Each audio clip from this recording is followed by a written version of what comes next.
64,000 piso ang tinangay ng mga hold-upper mula sa magkaibigang lumuwas pa mula Baguio City para mag-apply ng security license sa Pasig.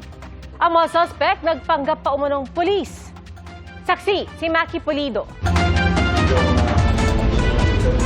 Lumuwas mula Baguio City ang magkaibigang ito patungong Pasig City nitong Martes.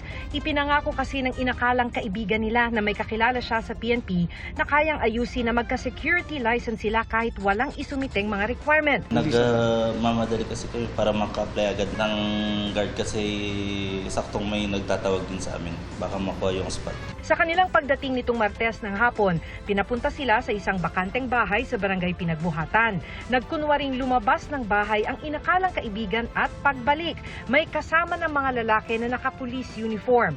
Tinutukan umano sila ng baril, pinagbantaan at tinangay ang baon nilang 64,000 pesos at mga cellphone. Ang pera pambayad sana sa aayusing security license. Huwag kayong lalabas. Huwag kayong lalabas. Papatayin ko kayo kung lalabas kayo. Andyan na yung mobile.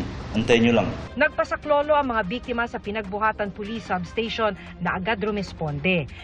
Kinagabihan na aresto ng Pasig Police ang 6 na suspect na mga residente ng barangay Pinagbuhatan. Walang katotohanan ng lahat ng binibintang sa amin, ma'am. Bali sa korte na lang po kami magpapaliwanag. Sinampahan na mga suspect na mga reklamong robbery, illegal possession of firearms at illegal drugs at usurpation of authority.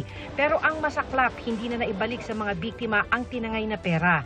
Paalala ng hepe ng Pasig Police, huwag gumamit ng mga fixer. Hindi rin kailangang magpunta sa PNP headquarters sa Camp Crame para kumuha ng security license dahil may mga regional office na ang PNP Supervisory Office for Security and Investigation Agencies o SOSIA. Magipag-transact lang po tayo sa mga legitimate na mga police offices at iwasan po natin na magipag-transact sa mga fixer.